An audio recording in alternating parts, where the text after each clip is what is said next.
Hamitakiapi, Leampetu Washte. Welcome to the ICT Newscast. I'm Shirley Snavy. We start with a story from the boarding school era. President Joe Biden has formally apologized for the policies that tore families and nations apart. But the era remains shrouded in mystery. ICT's Amelia Schaefer reports from the Crow Creek Nation about one such mystery, the discovery of unmarked graves. 1 year ago, Crow Creek Tribal Chairman Peter Lenkeek uncovered an ongoing mystery at the site of a former Catholic boarding school, the Immaculate Conception Mission in Stephan, South Dakota. A waterline break in November 2023 uncovered an old blueprint for the campus where a gravesite was listed that doesn't match the gravesite that's there today. Tribal officials began digging into the issue and found an old photo that matched where the graveyard is and identified 37 little white crosses. Now, the tribe believes that this is the site of a hidden graveyard at the school. The tribe is attempting to figure out who could be buried there and what secrets lie beneath the Immaculate Conception boarding school. I joined the quest in July 2024 with a Freedom of Information request to the Catholic Indian missions. And we still don't have answers today. We still don't know who the children are or where they came from or how they died. The school opened in 1887, initially serving just students from South Dakota. The school was given money from the federal government for Lower Brule Sioux Tribe students and Crow Creek Sioux Tribe students, both of which are located right along the Missouri River in central South Dakota. Eventually, over 1,000 students were brought in throughout the years that the school was in operation, closing in 1975 when the Crow Creek Sioux Tribe gained control of the facility.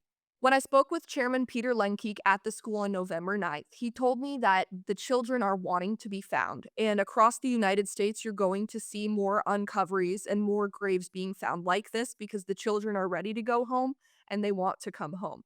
These children have been making themselves known, Lenkeek said, across the reservation. People in the Stephan area have been saying that they've been visited by child spirits, and these spirits desperately want to go home, and it's time for them to go home. Amelia Schaefer, ICT News. Well, it's the holiday season, and as we gather with friends and family, we ask, what's on your menu? It's all Indigenous ingredients for this Minneapolis chef. Oglala Lakota chef Sherman is on a journey to decolonize food. Owamni, a Minneapolis restaurant, only serves food made with Indigenous ingredients. You won't find wheat, cane sugar, or dairy on the menu. You will find elk, turkey, bison, and other Indigenous protein sources. It's been booked solid every evening since it opened 3 years ago. Restaurants are kind of mildly controlled chaos at best.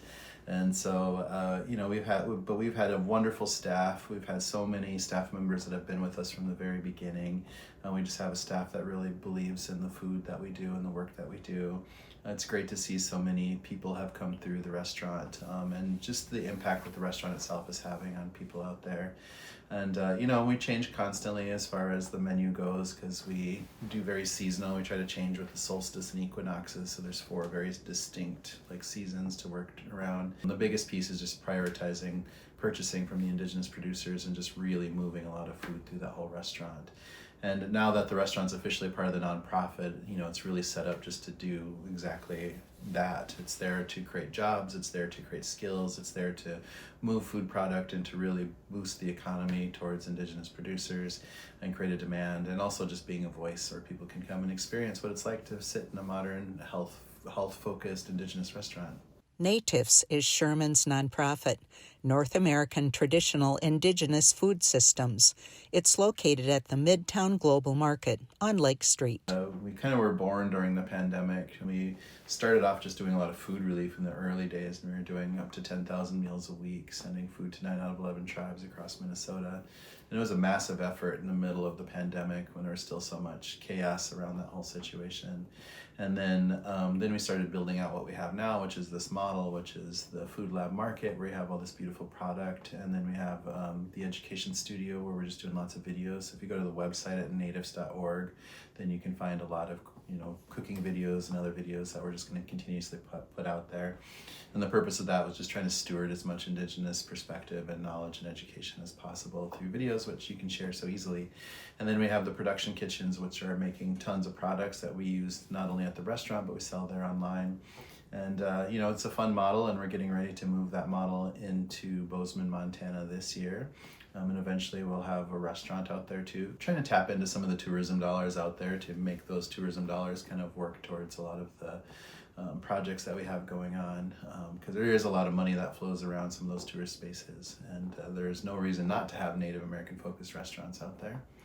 And then we're prepared to move into other places, like Anchorage is kind of a next step after Bozeman.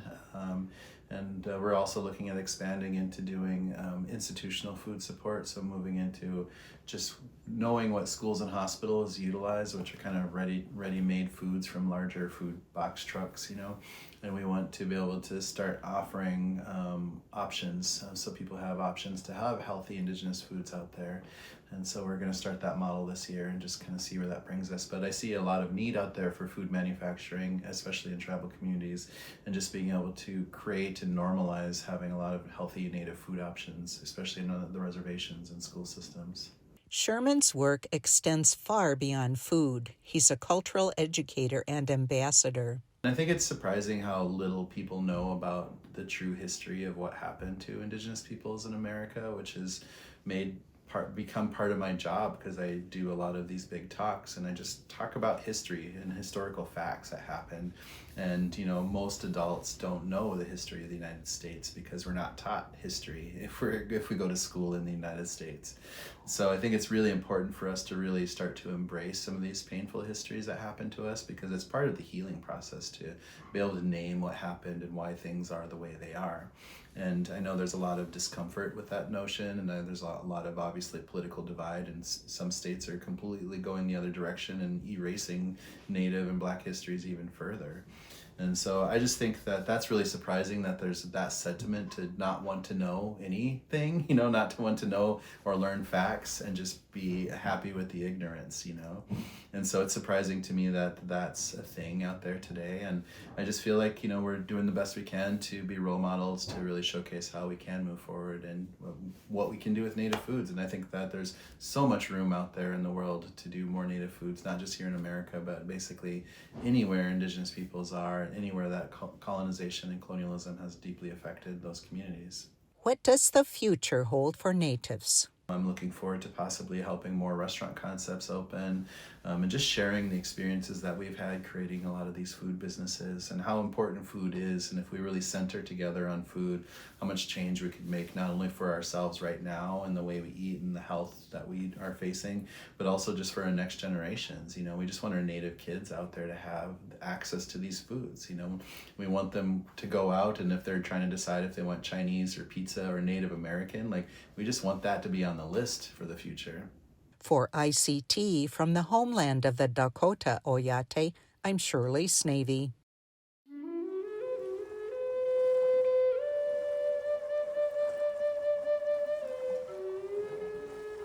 Giminogijigat bijinago. It was a good day yesterday. Giminogijigat bijinago. The word gi is used when we're talking about past tense. The word minogijigat means that it is a good day, and bijinago is talking about yesterday. And when we put all three of them together, we have giminogijigat bijinago. It was a good day yesterday.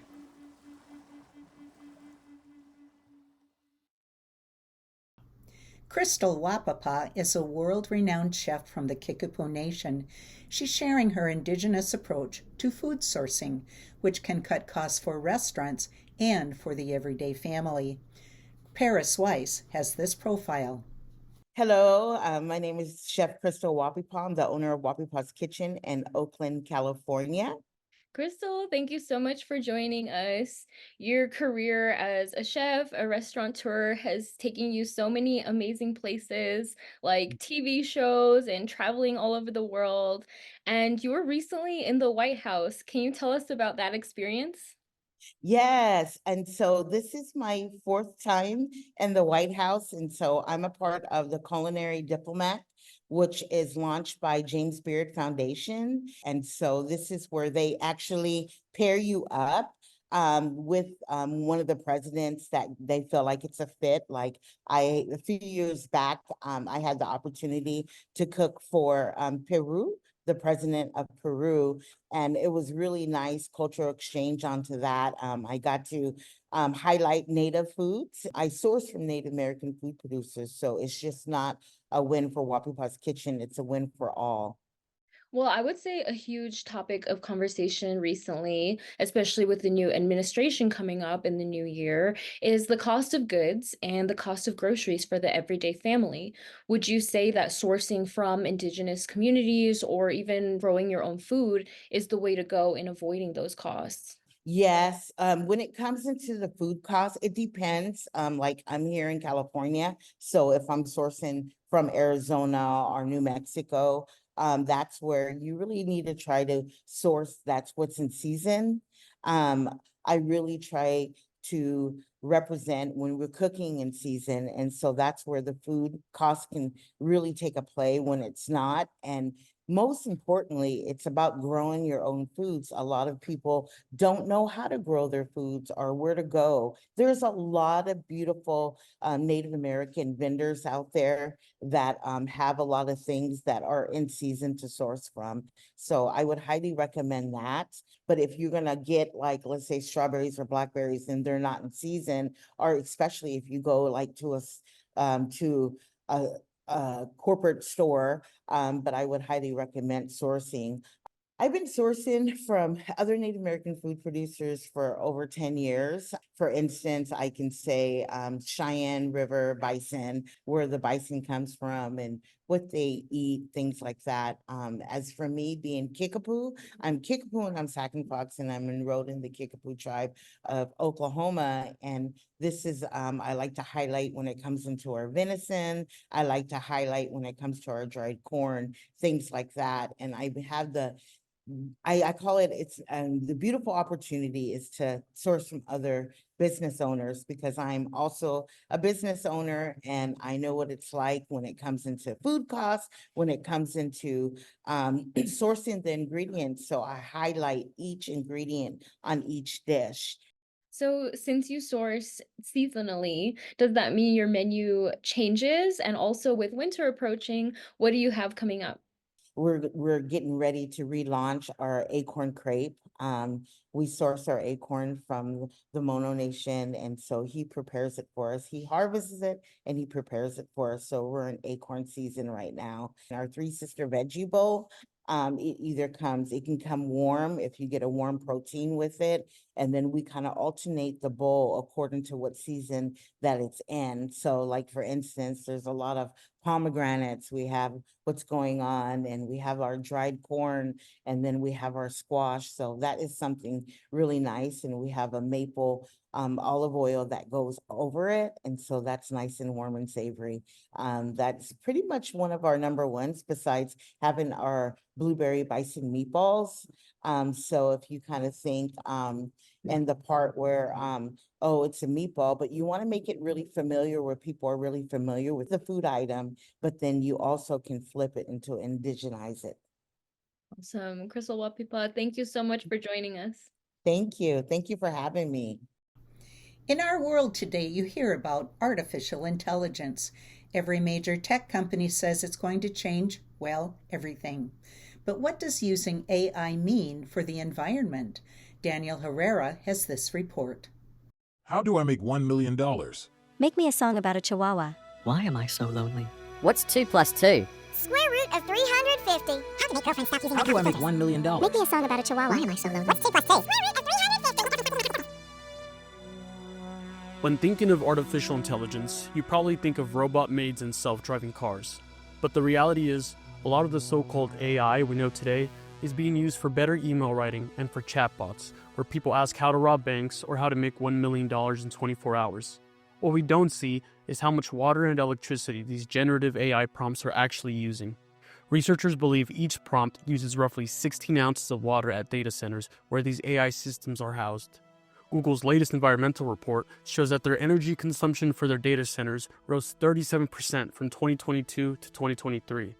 In 2023, Google used 6.1 billion gallons of water for the data centers, 17% more water than the previous year. That's enough to water 41 golf courses annually in the Southwest. Dr. Daniel Wildcat is a professor at Haskell Indian Nations University. He says the energy usage of AI is vastly more than that of non-AI powered tools. In my article, I gave a citation. It said that if we made every smartphone, if we made every smartphone search AI capable, in other words, you just search Google, it automatically is an AI search, that it would demand 10 times the power that just a regular, Google search would require. The future of AI is currently uncertain and vastly depends on its adoption by the mainstream and how well companies like Google or ChatGPT can lower their water and energy usage in the years to come. I really fear that it's going to become a rationale for continuing to stay entangled with carbon energy. And I don't think that's good. I think we need to really think about those things.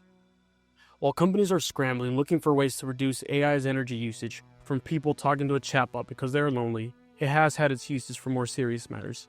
Locke Brilhart, Vice President of Technology and Data Solutions at SWCA, a global environmental consulting firm, says they have been able to use AI for wildlife preservation and management. We're definitely leveraging AI to just help with the auto detection of different species, desert tortoise being an example. So we can really detect their habitat, their full habitat, and do that, accurately and quickly. So very, using AI where we're collecting large sets of data and trying to process and analyze it quickly to identify habitat. With climate change already having effects on our world, it is becoming increasingly important for us to be able to detect when natural disasters will occur, and Josh Briley of SWCA says AI has already been helping. The European Space Agency was holding a competition. They had remote sensing data from various satellite sources, and they wanted to divide the landscape into different erosion categories, basically how susceptible they were to a landslide type event. And so this was data taken from a snapshot in history before there were a bunch of known landslides. So we could take that model, predict where there would be a landslide, and then check where there actually was a landslide and see how well the model did. If you can get a good idea of what's on the ground before an event, then you might be able to predict the outcome. So, what does AI mean for our planet? On one side, AI is used for seemingly ridiculous things like chatbots, and on the other, it is mitigating the damage of natural disasters and helping to preserve wildlife.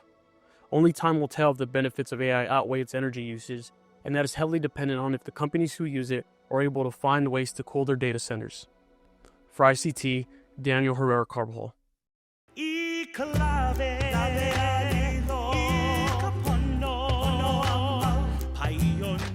He ali'i ka aina he kawa ke kanaka. He ali'i ka aina he kawa ke kanaka.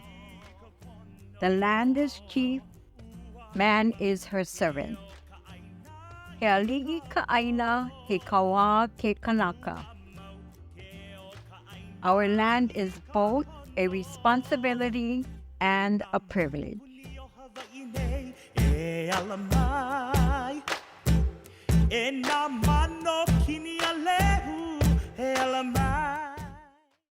On this week's IndigiPolitics, we talk about President-elect Trump and his move to reorganize the government, or possibly. Here to tell us more about that is Mark Trahant. Thank you so much for joining IndigiPolitics. Happy to be here. So, Mark, the federal government doesn't spend a lot of time or resources on tribal nations. So why is a massive reorganization important? Sure. It's so important to know how big the federal budget is. It really, 2/3 of it is on automatic spending that nobody can do anything about. First, there's the big one with Medicare, Social Security, Medicaid, interest rate, and you can't change how much the government pays on interest on the debt. And so the amount of money that the government actually controls is really small. And within that, the programs that impact Indigenous people are less than 1%. So it's really a tiny amount in a very big budget. Nonetheless, if you look at history, almost every new group that comes in that wants to reinvent government goes after Indian programs because it's so easy to do. And the big one here will probably be Medicaid. And can you talk about the history of government reorganizations and Indian nations? Sure, there's a funny story. Right now, many people are, I don't, celebrating isn't the right word, but it's the 200th anniversary of the Bureau of Indian Affairs. And when the Bureau of Indian Affairs was created, it was because the Secretary of War at the time, John C. Calhoun, kept trying to get Congress to create a Bureau of Indian Affairs, and they wouldn't do it. And he got frustrated, and he basically took an Assistant Secretary of War and said, "You're now the Commissioner of Indian Affairs," and did it himself, and we didn't wait for Congress. And of course, the way things are, nothing changed. And it was almost 30 years later when the Bureau of Indian Affairs was transferred from the War Department to the Interior Department. So sometimes policymakers really are eager to try to change government and get really involved, but the process is really difficult and complicated. And no matter what they want to do, Congress still has a say at some point in the process. And let's talk about Medicaid. Why is this so important for Indian Health Service? Sure. Medicaid on the books is only about a third of the funding for the Indian health system, but it's really much more than that. And by law, any third-party insurance, which includes Medicaid, stays with the local clinic. So the IHS budget's a big, giant number for the entire agency. But within that, once a patient goes in with a Medicaid card or Medicare or any insurance, that money then stays in the clinic and can make things better for everybody in that unit. So it's really important in that sense. But it's also grown in terms, almost all of so policymakers look at IHS as if it's an old federal agency as it was in the 1950s. And yet today, 60% of the Indian Health Service is tribally run. And those tribal programs, many of them, Medicaid is 60% of the budget. So it's a huge part of their daily operations. So the difference between Medicaid and IHS funding is IHS funding has to be appropriated. So every year the agency has to go to Congress and say, we need this much to provide services. Medicaid, because it's an entitlement, if you're eligible, the money is there. And that is the world of difference for policymakers because it follows the patient rather than the other way around. And one of the biggest things is the Government Efficiency Office that President-elect Trump has decided to create, and that has Elon Musk and Vivek Ramaswamy, who previously also ran for president. But can you talk a little bit about their plan to fire folks who are remote working and will not go into the office, and how that will impact BIA and IHS? So they did two big things in their first announcement. One was they said that they want to eliminate any program that hasn't been authorized. And this is one of those tricky parts of the budget in that there are always two tracks in Congress. First, there's authorizing legislation, which says Congress may spend money to do this. Then there's the actual appropriation. And those authorizing pieces of legislation often sunset. That might be for 6 years or 5 years. And supposedly at the end of that 5 years, the agency stops doing business, but it doesn't work that way. They just keep going and doing stuff. And so what they're saying is that they're going to defund anything that doesn't have any authorizing legislation. But there are some big ticket items in there. For example, the NASA is not authorized at this point. And I can't imagine the country standing for a complete shutdown of the space program just because it doesn't have authorizing legislation. The second part is they want to reduce the federal workforce. And one of the things that Trump learned in the first administration was that the civil service has strong protections against retaliation from political appointees. And so one of the things they're saying is, what ways can we reduce the federal workforce without invoking civil service protections? And one is to do a reduction in force based on an overall goal. And one of those overall goals might be return to office. It's interesting, in the Reagan administration, they tried widespread reduction in forces. They hit the BIA pretty hard. And for a while, I think the total number was 20,000 employees. So it was a big number. And they were able to get some people out, and they'll be able to do that again in this process. And one of the other, things that folks are talking about is the Department of Education. Do you think that this will have any impact on the Bureau of Indian Education? Well, there's an interesting history there too, because for years and years, going back to the Kennedy administration, folks wanted to get rid of the Bureau of Indian Education and transfer it to the Department of Education. And those primarily Indian education committees, usually just a few women, out lobbied them and basically killed that proposal every time it came up. And so now it's really interesting that the Department of Education is the one at risk. It's almost a flip. There are functions within the Department of Education that will have to be done by somebody, whether it's the Department of Education or other area. They're still going to have to send money to the states through that. One of the ways they're going to try with this and with Medicaid actually is to do block grants where they just say, we'll give you the money and you can figure out how to spend it. And that is a great idea, but it'll take a lot of negotiation from Congress. And one of the problems that Congress sees with that is it gives up their power to oversee the budget, because once it's a block grant, the money's just gone. Well, that's all the time that we have, Mark. Thank you so much for joining this week's IndigiPolitics. Happy to do it. And that's a slice of our Indigenous world. For all the latest, visit ICTnews.org. From all of us in the newsroom, stay safe, my relatives.